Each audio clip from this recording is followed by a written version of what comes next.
So, I'm going to try to really briefly explain the science behind what we believe a ghost might actually be. Now, keep in mind there are thousands and thousands of different theories, and different people have different ideas of what a ghost might be, but this is just the one that makes the most sense to us. So, a lot of our work coincides with the work of a man by the name of Dr. Michael Persinger. Dr. Persinger was a neurophysicist out of Ontario, Canada, and he didn't really give a shit about ghosts, but he was more intrigued by the effects of electromagnetic fields on the human brain. So what he would do is conduct various experiments. One of these experiments included the construction of a soundproof, lightproof room. He would then gather volunteers and one at a time would proceed to put them into this little room. Once they were seated in there, he started pulsating them with different frequencies of electromagnetic fields. Now, once these people came out of the room and they were asked their experience and what happened to them, about 90% of them said they didn't pick up on anything. They didn't feel one single thing. However, the remaining 10% came out. They said that they were touched, that they heard voices, and that they had conversations with what they deemed to be intelligent beings. And this was roughly about 10% of the people that he tested this out on. So this is where we think what he was doing and what we're doing has some kind of an overlap, because it seems to be the exact same percentage for people that have ghost encounters or supernatural things happen to them. About 10% of the population are very open to it, and 90% of the population are closed off to it. We think that when you die, your spirit, soul, whatever, leaves your body as an electromagnetic field. There are then people within the environment, some of which are biologically sensitive and wired internally to pick up on those different EM fields. So if you are one of the 10% of the population that are sensitive to that, once you come in contact with it, that's when you end up having some kind of a supernatural or ghostly encounter.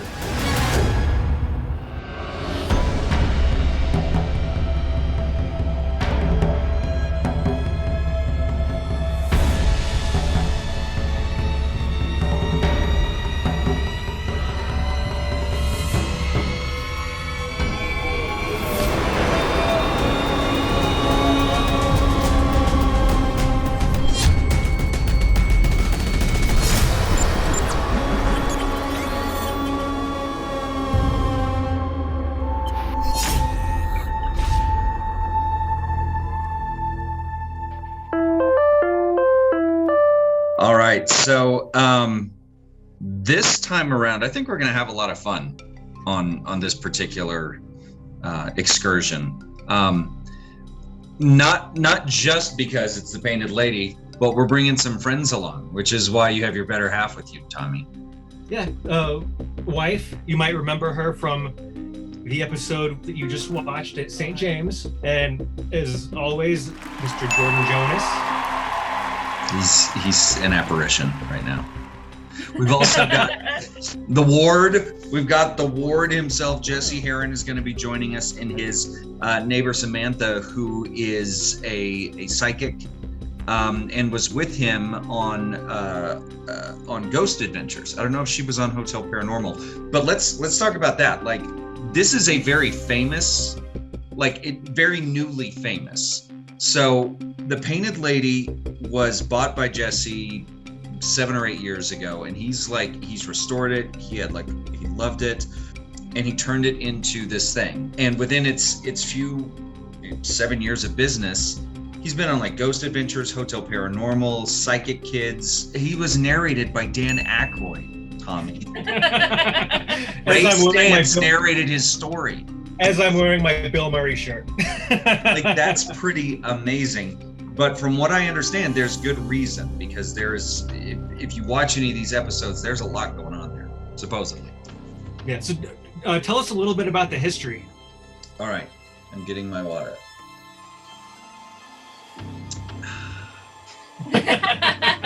It was a brothel. It was a saloon. It had a sort of a foreboding name. Some people might think the Swastika Saloon, but that was obviously pre-Nazi jackasses taking it and in turning it into their symbol. It's not their symbol. It advertised it as a wine room in connection, which apparently was code for the other part, which that it was a brothel. And it had women of the night doing what they do. So we had a lot of people coming and going. There were supposedly a number of murders that happened there. Just really sort of sketchy 19th century Wild West stuff that went on there. I think it was a general store for a while, and I think when Jesse bought it, it was kind of run down, but he just kind of had a love affair with this place. He always wanted it, and then he found out that it was haunted, and that made him want it even more, or supposedly haunted, and that made him want it even more. So he said, let's marry this whole thing together, and he created a Bed and Brew. He's got like a happy hour. And from what Jesse said, as soon as he moved in, he started having crazy stuff happen. There's stories even of like places that renovate and like the floors are at different levels. And so sometimes you'll see a spirit like halfway between a floor because the floor used to be lower.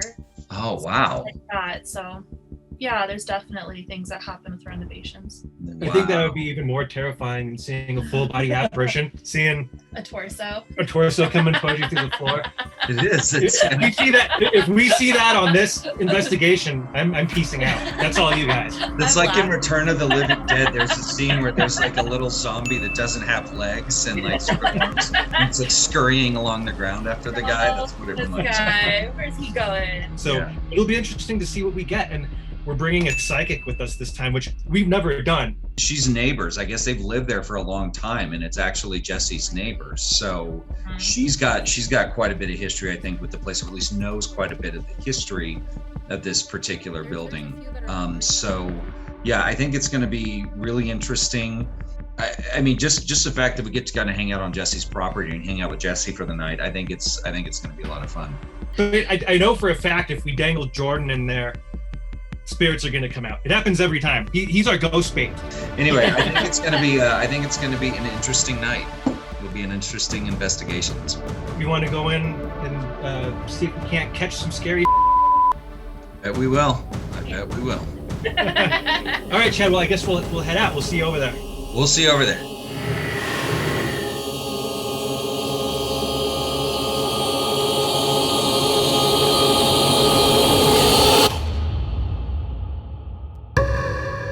I've told this story so many times. I'm still trying to figure out the best way to say, you know, I was like touched by a spirit without being like too like kind of gross about it. It was right around 2015, it was August, and I remember it was hot and I was sleeping just on my stomach, and I remember like feeling this like shocking like sensation like in the nether downstairs area.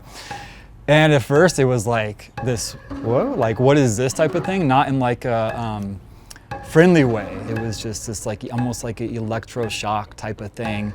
And then it became somewhat painful. And then there was something that was on top of me, and like a body, like a weight, and it was just forcing me into the mattress. And I remember like flailing about and like fighting to get it off of me. And I rolled over and like almost physically had to push something off me. And of course there was nothing there. But I remember waking up and just being like, oh, sweet, you know, like amazed that this thing had happened, like they had made contact. I mean, it felt like it was a female spirit, and she was making her presence known, and not in a good way. Like whenever there's something in the room, I feel this energy. And if you've ever like seen a ghost or felt it, it's not just like where you get the chills and you're like, ugh. It's like a very strong, like something is right on you type of like crazy, vibrant energy. It was just like really, really negative, and felt like we can't continue living here with this thing in the house that like obviously wants us out. The girlfriend I had at the time found this Buddhist priestess, and she brought her over here and she did a cleansing. She said, you know, there's 3 spirits in here, and 2 of them are female, and they want to cross over. I'm going to help them cross over. Then she does her little thing, and boom, she goes, okay, they're gone. And the energy felt different right away. And then she said, there's another spirit here, and it's a man, and he hides in this corner. And she pointed at a corner in the office, and he doesn't want to go. He's going to stay here. And then like a couple years later, things started happening again, and my neighbor, Samantha, who I hadn't met yet, showed up at my door. So people will hire me to come to their places to tell them if it's haunted. I do house cleansings. I'm a medium. So once I walk through your threshold, I instantly know kind of what's going on. Ha ha ha, okay, come on in, come on in, come on in. It gets weird. It gets really weird. And she goes, you've had this place cleansed before. And I was like, yeah. And she said there were 3 ghosts, but only 2 of them left. And I was like, hot damn, yeah, yeah, you got it. And then I said, well, yeah, the other guy, he's still here, but we're cool. And she just got real serious and she said, holy cow. And then I told him something bad is here, like what the, you know, and then I'm like looking in the windows and I'm like feeling things and things are talking to me, right? And so I let him know like, you need a house cleansing bad. And then I saw it in his face. Like I was just like, oh my God, something's like so attached to you, it's not even funny.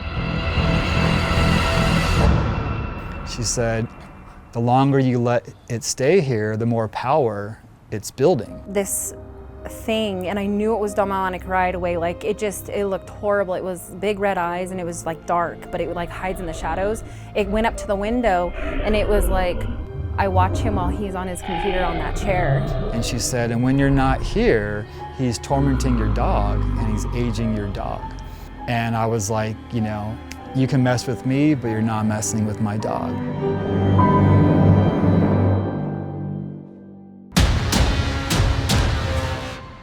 You know, she's like, we're gonna use this demon trap, and I'm like, sick. What's a demon trap? Cool, you know. And she sets this up in the kitchen. She's got all these ingredients and potions and you know all these things, and she lights it on fire. She's like doing battle with this entity, you know, that was in my office that didn't want to leave. That was like actually harming my dog, you know. And then right as the flames are leaving, the flames burn out into the trap. She says, okay, he's gone. And she said, you know, like as he was going into the trap, he was actually clawing at me, trying to grab me and like bring me down there with him. And I said, oh, could you see him? And she said, yeah. And she said, at first she was trying to get his name because if she knows his name, she has more power over him apparently. And she said that he wouldn't say his name, but she said all the other spirits in the house all shouted out Bill. So I wrote it in the Ouija board and then I was like, you're trapped, and then I smashed it and I was like, burn it now, burn it, get rid of this thing. He was tall, he was wearing a cowboy hat, looked like it was late 1800s or early 1900s. And yeah, Bill, he was gone.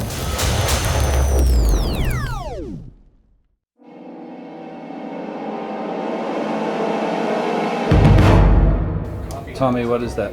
This is the SLS camera we'll be using. What it does is it looks for head, arms, legs, and then it'll create a stick figure representation of whatever's there. Jordan, are you ready? I'm so ready. I've never been more ready for anything in my entire life. I feel... That's kind of sad. I'm ready. Well, no, I set a lot aside to do this show. I put a lot of energy into this program. It's just completely dead. Can you charge it and just see if it'll turn on? Are the other batteries working? What's like that? on the other stuff? The batteries are working, yeah. On the other. Yeah. But then it won't turn on. So you're gonna have to check when you get home, like when you get off the property. You're gonna have to check to see if it turns on. Like how it's responding. Or even if you would just walk a little bit Let me off site. I know. It's definitely. It was working fine this morning. It's fully charged and it won't turn on.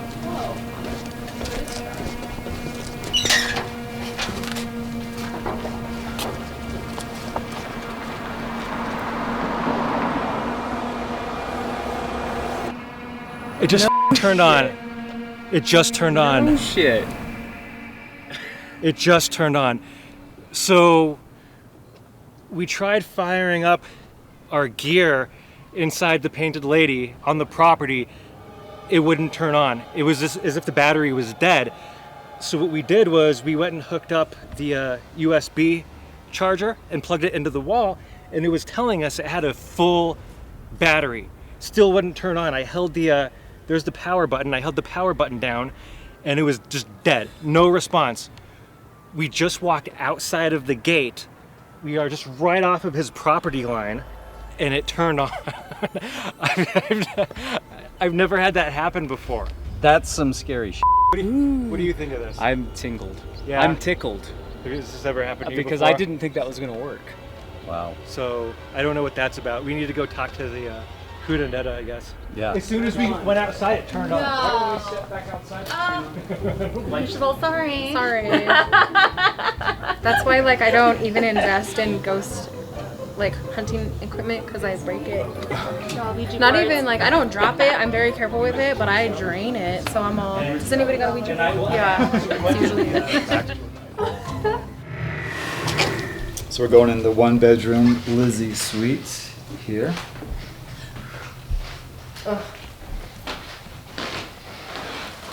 Like when you first walk in, you can feel the tension. Do you feel it? Like as soon as you walk over the threshold, it's like a weird tension. That's when you know spirit is here. Like when you are gonna have that active energy is once you walk through the threshold, you'll feel like that instant like it's a weird feeling. I can't even describe it. Did we walk in on them doing something? No, I really feel like the female that kind of stays in here is quiet to herself. There are children that run around, but it just seems like she just doesn't know what you guys are going to do or what's going to happen. So there's like a tension that's building. It's her tension towards like your stuff, because she was the one that took me to the back of. Where is it? I think it's The one next door. the one next door. Yeah, and told you. And told me that that's where she got raped, and I was like, wait, what? Whoa. Yeah, like she told me something, and it was like I saw her walking. It's the same description, like this little petite thing. I thought she was a child at first, but she was not. Nothing. You can feel tension where? Where he is, like in this area, but yep. What does the tension feel like when you say tension? Tension means like my chest tightens, and so like I'll feel like and then I'll get somewhat of a headache. Like I'll just feel like this tightness, but it feels like a constricting feeling in my chest. And it depends on the spirit. The worse they are, the worse I feel. And then if they're really bad, I get back pain. But like the tension right here tells me that there's something present. And it's usually because like thresholds, like you walk through a threshold, you could feel it. So I feel definitely like, it's funny because it feels like she ran and she went, like she just was like, and like ran through the wall. Do you think it would put her at ease if we explained we were just here to... Yeah, if you guys talk to her, or if you just kind of say, I'm pretty sure like she'll... I did that already. You did that I already? did that when you guys were out there going to the road to turn that back on. Yeah. I came in here and just kind of talked to her for a minute. I don't mean any harm, but I can feel your anxiety. Is there anything you want to say to me? And we're not going to stir anything up. That's not our intention.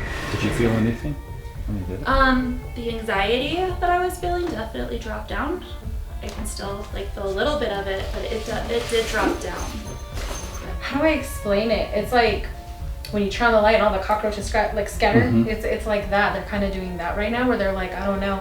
But like the more we kind of are, well, the more you guys are like more calm, and I do feel calmness, but I'm just saying like you're just like, I don't even care if I catch a ghost, and they're like, oh yeah, you know, they're weird. Ghosts are weird. Well, see, our attitude is more, we're not here to be dramatic or drum anything up. We're more interested in evidence so we can prove to people that Right. this is what's happening. This is what's protecting Jesse. This is what's in the house. And presenting it to the viewers, we're more interested in we're more interested in that as opposed to coming in and making a big spectacle and trying to drum everything up. Yeah, that's why they're just kind of watching you right now to see what you're gonna do. Cool. Do you think they would communicate with us or no? Oh yeah. No, I'm kind of thinking we should go next door.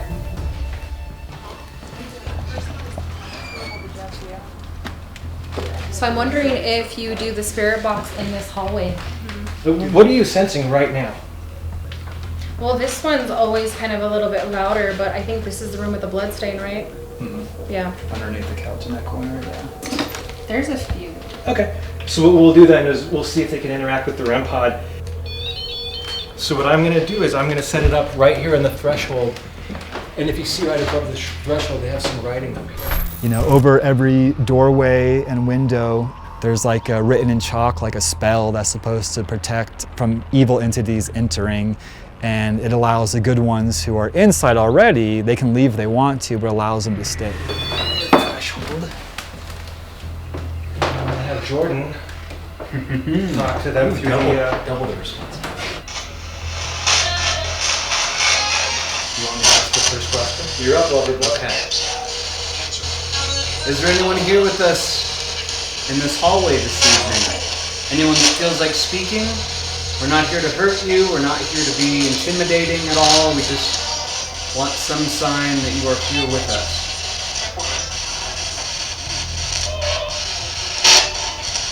If you could give us a name of who you are. Are you okay with us being here?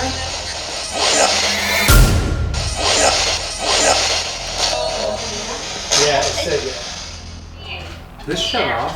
That shut off? This shut off. If there's anyone in this suite with us this evening, we really appreciate to talk with you. Yeah, these lights are could be like different. Every time he answers, they'll flicker. Are you flickering the lights for us? Yep. Yeah. Before I even finish the question. Yes. Yes. Did you hear that? Yeah. If you see this little thing on the floor, we would love it if you could interact with it. Check this out. I'm getting something on the REM pod, but it's not going off. Is that you touching the REM pod? It won't go off. It has to get that close. Usually you don't have to get that close. It's on top of it. I'm getting some. Look at that.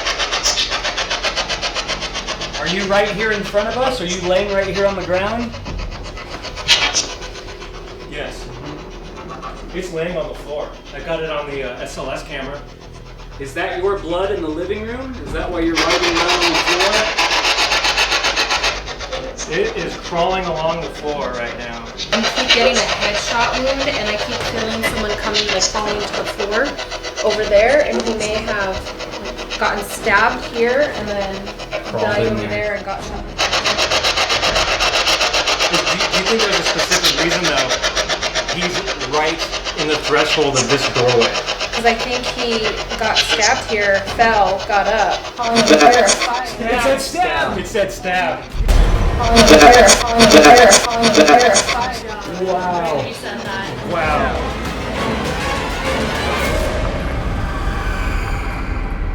I'm starting to get a headache. When did Like that happen? just like a few minutes ago. Like it started off small, just like on my temples, and now it's like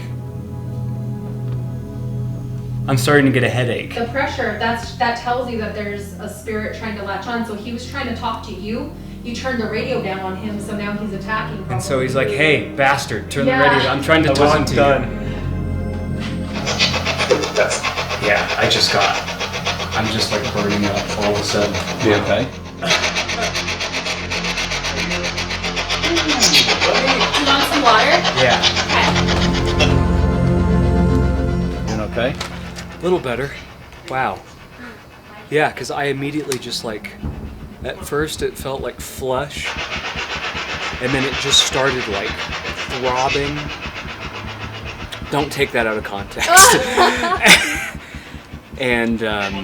And then I just got like really, really sweaty and really hot, and then I couldn't like form words.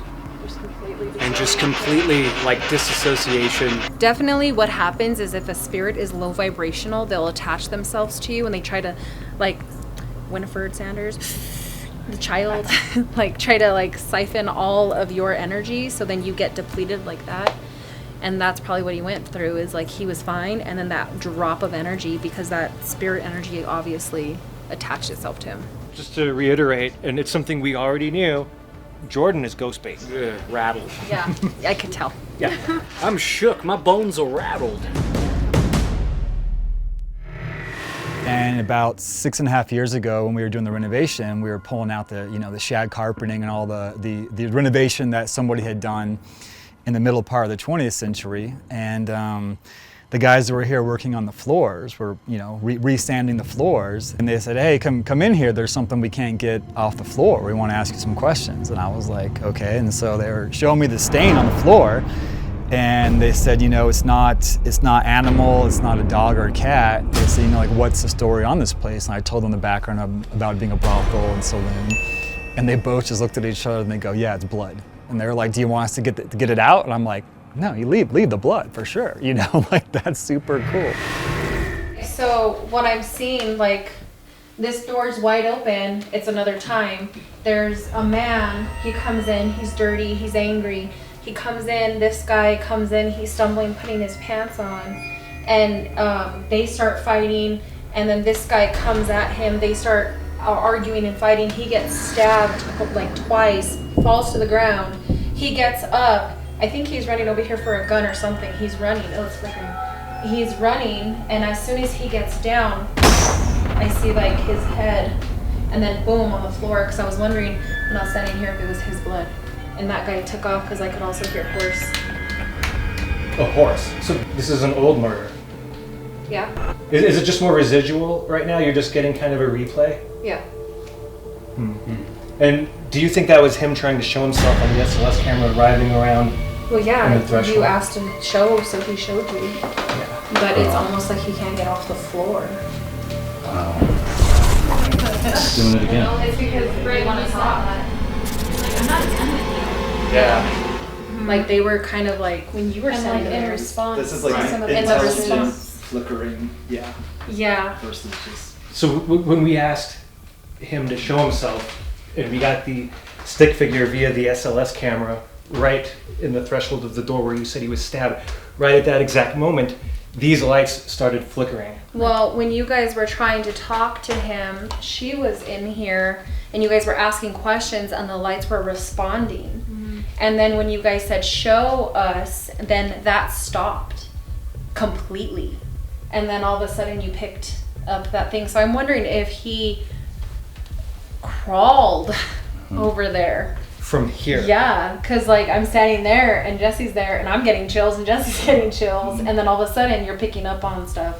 Oh. So I'm wondering if he like crawled, because then whenever that energy passed by, then I saw that whole story. So I did on every door casing with chalk, I wrote, it's from a house epiphany, it's from the Bible, my grandma taught me how to do it. You bless the threshold to not allow like those heavy dark entities or even evil entities to cross through. So if he's stuck in this room and he's trying, that's because he can't, because Right. my bad.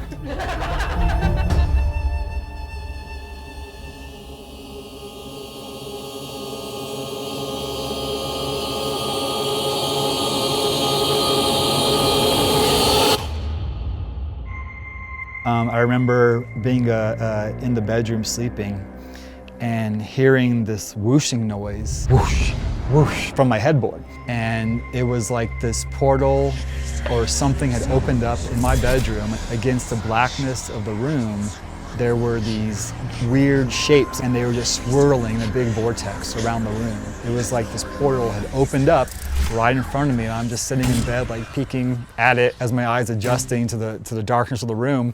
Like fucking cool, right? And I'm just watching this display of this paranormal activity happening right in front of me, and then I just was like, well, I'm going back to sleep, and that was it.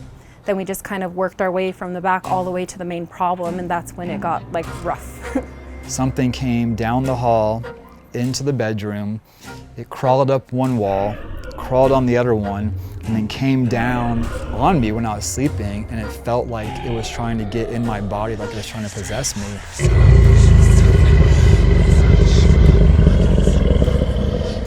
And that was the second time that I was touched, and it wasn't a female, it wasn't in the sexual way, it was in like a, I'm trying to possess you type of way. But when it's like a bad spirit, I have to get rid of it, because what they do is they like to antagonize, they like messing with your electrical, they like just being cockroaches. I mean, it just was this very like, I describe it as like a very icky feeling, just like feeling just something's just slimy all over you. And I remember trying to mentally like fight it off, and then physically also too. And I remember it finally getting off of me, and I remember I woke up and I was terrified. And my dog was up, and I remember looking on the corner of the bed and seeing this like black like shadow just sitting on the corner of the bed. This thing was trying to cause harm and was like trying to like take me over basically, you know. I was like, you need to get back here now because it tried to attack me last night and it's doing real work here. And I was like, well, what the hell was it? Like, how did it even get in here? And she said, you invited it in. And I said, no, I didn't, you know. And she said, no, you actually said, like, come on in. And I remember I only had one guest, and it was a friend of mine, and he knocked on the door, and I was like, come on in, bro. And that was it. It was attached to him. And I think whatever it was had attached itself to him because of his negative energy, and then he ended up bringing it into my spook central, and then it was like, oh, all my little buddies are here, and it just stayed. And then I said, well, could you see it? Because I think I saw it in my dream, or maybe I saw it in real life, I don't know. And she said, do you really want to know? And I said, yeah, because I think I saw it. And she said, well, as Bill was once human, she said this was never human. This was a succubus. And she said it took the shape of a lizard, a big giant lizard, like an 8 or 9 foot tall lizard. And it was exactly as I saw it. It was like crawled across the wall. That's when stuff kind of got crazy, and I stopped, you know, kind of joking with it and kind of taking it more seriously. I remember waking myself up saying, get out, get out, get out. But it's like when you're sleeping and you're trying to like when you're trying to fight somebody in your dream or run and you can't, and you're just like throwing a punch, but it's like slow. I was like, get out, like very slowly saying it. And this thing came in the room and I woke up, and I remember feeling this very strong, very aggressive energy on the left-hand side of the room. And then I felt like I couldn't feel my legs, not that they were like paralyzed, but I felt like it was like somehow blocking my legs so I couldn't like move. And then I remember rolling over to the right-hand side, and right next to my bedside table was this little girl. And she looked to be between the age of 12 to 18. And she was short. She was maybe like 4.5 feet tall, because she was right at the height of like my bedside table. My eyes were adjusting, and I looked at her, and I can see her makeup, and I could tell she was Hispanic, and she had her hair pulled up tight in a bun on top of her head. And I looked right into her eyes for about at least a minute. Like realistically, it felt like forever. And she just kept facing forward very stoically. And as soon as I saw her, I just felt the negative energy just dissipate from that side of the room. And I think she's there to protect me. I felt her at night coming into the bedroom, and she'll lie on the bed next to me. And you can feel like the actual mattress like depress a little bit, and it's like feeling a human body next to you with the absence of like heat, you know? And sometimes I'll feel her, and my head's on the pillow, and I'll feel her above me. And I just know what she feels like, and it's a very comforting feeling. When my neighbor Samantha came here to do her interview, she walked right up to me and she said, there's a Lolita that crawls into your bed with you at night. And I was like, yeah, you're right. And she said she's protecting you from something that's in your room, in your house right now. In Jesse's case, a lot of these spirits were afraid of whatever was here. So they kind of like, they would give warning, or they would try to give warning, but they would stay back.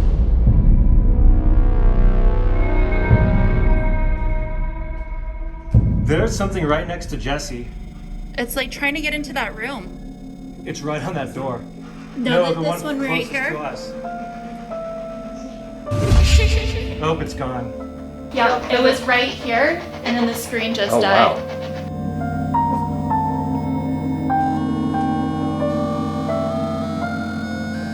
So you do know we're only here to gather evidence. We're not here to upset you or drive you away. We know. We know. Is there anything you want to let us know? He did it? He did it? Headless. Headless? Headless. Headless. Twice they said headless. Were you attacked in this building? Yes. Yes, they were attacked in this building. What happened at this door? Rape? Rape. So someone got raped and they cut off his head? What is it that they need help with? They're asking for help. Can you reach out to them and There was maybe a get massacre. them? There was a massacre? So it sounds like there was a rape, and whoever was responsible for the rape got their head cut off, is what we're kind of getting from here, right? My great aunt got raped at the store. Really? Yeah. So for a spirit to tell you that. And then there was a rumor that they got rid of the person who did it. Because then that person just disappeared. Can you touch the box? Maybe some reverse psychology? Oh. Don't touch that. Thank you. There it goes. Like No, on literally, cue. when you Don't say touch it. not to do something, Don't it's you touch doing the that. exact opposite. Is the camera working? Is the SLS camera working? Yeah, it's like on your shoulder though. There's something on me? Yeah. There's like two of them, like dancing on top of you. You have one on your shoulder and one on top of your head. One here and one there. Like directly above your head. They're on me. There's two of them on me. I love you. I love you. That's what it said. That's what it said. It's the first time I've had someone tell me they love me today. Okay. I've told you twice. Okay. Ass.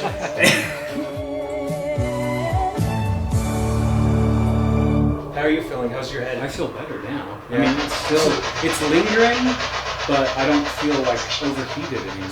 So you needed to physically leave the area, and then once you left, whatever was trying to attach itself to you seemed to have dissipated? Yeah, well, for the most part, but it's still, like it's just in my temples right now. Mine definitely felt threatening, like more malicious for sure, like It was trying to prove a point to you. trying to prove a point, even though it didn't have to. Yeah. Yeah. It was a little unnecessary. Yeah, a little unnecessary, guys, come on.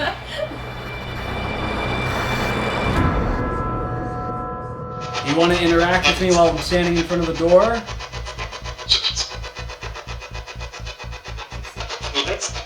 Are you mocking me? It's like standing in your same pose. It said yes. Did you hear that?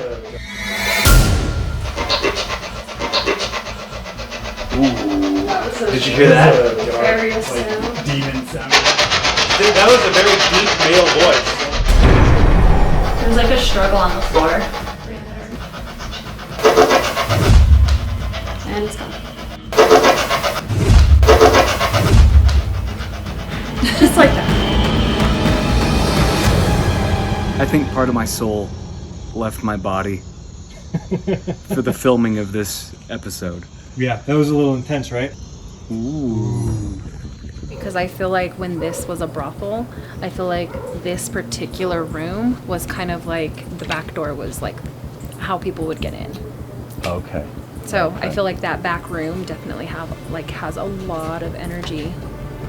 And so like everyone could feel like how it built and then how those spirits are just kind of at that door. It's kind of odd, right? When we walked through and I got showed that, but now it's like being revealed through these monitors that there was a lot of stuff going on. There was a lot of horrible stuff that had happened here once upon a time, so it wouldn't be surprised.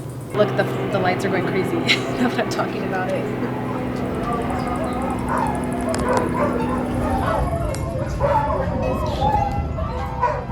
Spooky. Right? So like right after our investigation, those dogs just start going off. Dogs are picky that We haven't way. done that this entire time. No, we've been here. they have not. The other dog was even barking, but they weren't doing anything like that until just now.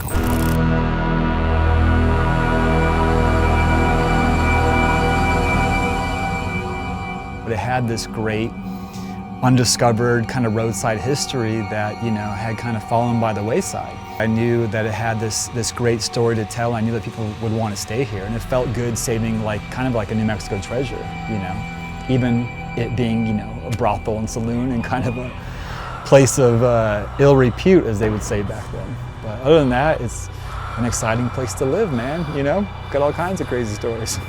Me and my ghosts.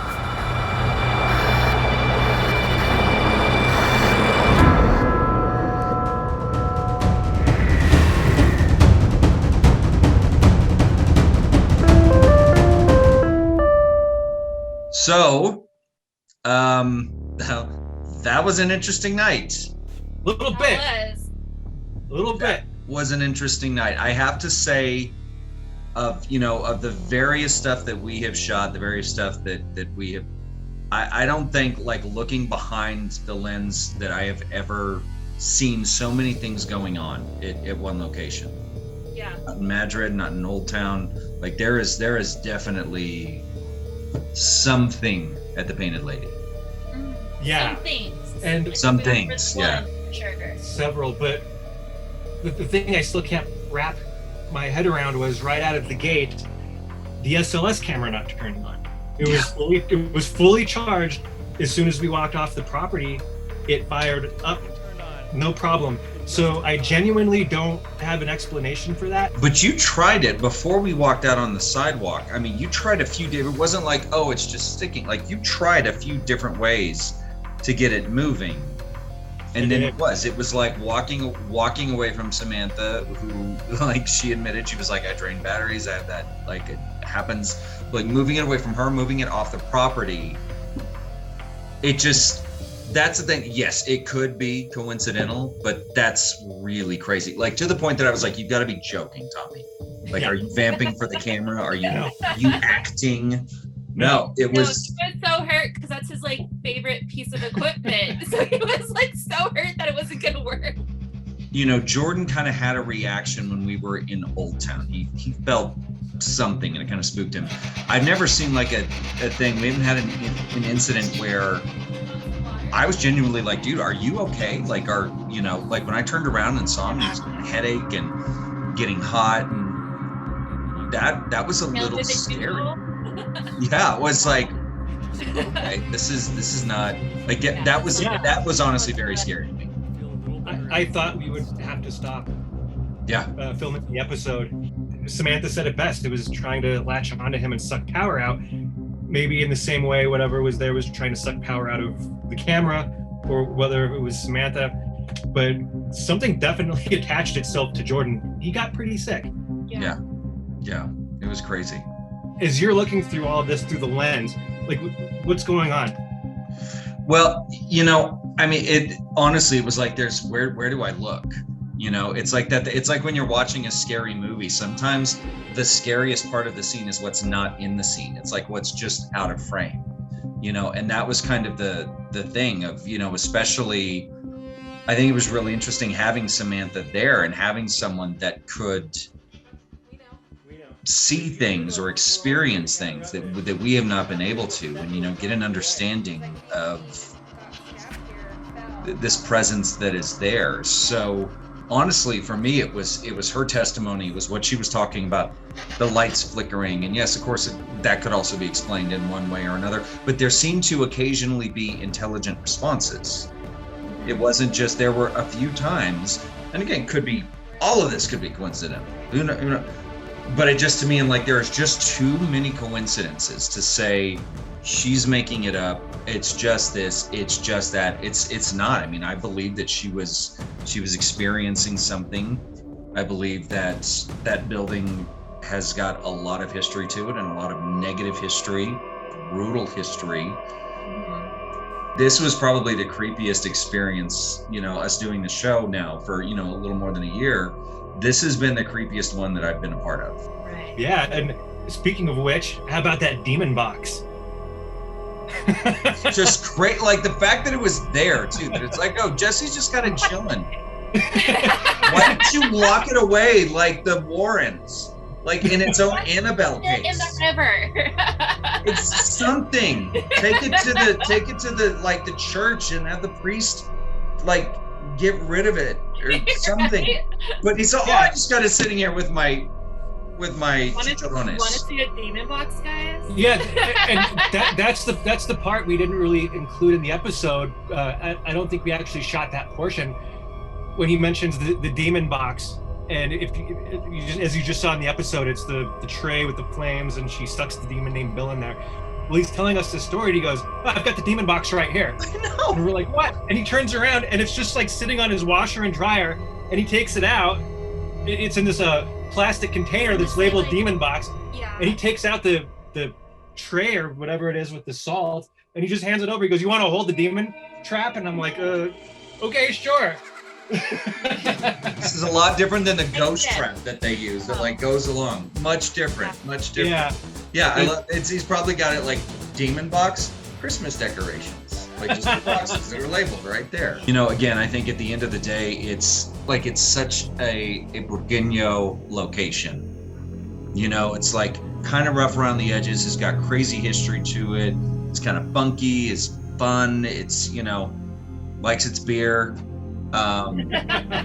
It's, you know, it is. It's like if someone says, what is like going to be the most Burgueño place to stay? Like, what's going to be the coolest place? I mean, Painted Lady is like right at the top of the list, if not at the top of the list. Yeah. Agreed. Well, I think we can go ahead and put a pin in this one. What do you think, Chad? I don't want to put a pin in anything because it might get pissed and come haunt me. You put a pin in it. I'll film it. Yeah. And I'll be here in my bed with my cross over it, my Jesus pillow. Yeah, your Jesus pillow. is that like the Hulkamania pillow? It's just holding it. Lord, baby Jesus, protect me. Yeah. No, but I think it was good, and you know, on to the next one, whatever that next one shall be. On to the next one, and we'd just like to thank Jesse at the Painted Lady for letting us film there. Absolutely. Thank you to Samantha for coming along. That was great. Yep. Thank you, Jordan. Don't thank that guy. And we would also I'm like so like mean to Jordan right now. You're like the big brother that just gives him No, Jordan. We would also like to thank Keith Henley at the Guild for letting us show our film there, and James Lawrence. James better be in the audience over there. James, I love you. Thank you. And thank you to everyone for coming out. And if you're watching this on YouTube, thank you for watching us. If you've made it this far in the episode on YouTube, I love you, because according to our analytics, only 12% of you actually finished the episode. So if you've made it this far, you get a hat. You get a hat. You should And put a you get a hat. You And you get a hat. To my keyword. Yeah. Email us the keyword. Yeah. You get a hat. Yeah. How many fingers was I holding up at the end of the episode? You get a hat. But yeah, this has been a fun investigation, fun night. Thank you to everyone. Thank you. Thank you, Chad. You're always behind the camera. Don't thank me. Hey, don't thank me, guy. Don't thank me. Yeah. On to the next one, folks.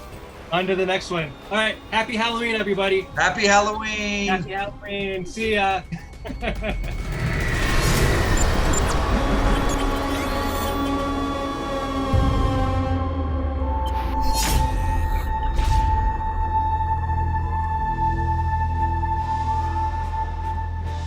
It looks great. You have the best head of hair. Tommy's always talking about your I hair. am. She always goes, "Did you go one day without talking about Chad's hair?" And I'm like, "Did you see it today? Oh my gosh." Tommy, do you need to talk about something? You're a married man. He loves your hair. I love your hair. His own cast member. Yeah. I'm going to credit. Your hair's going to get its own credits. Chad's hair. Chad's Co-starring Chad's hair. There you go. All right. I'll count us down. Ready? All right. 3, 2, 1.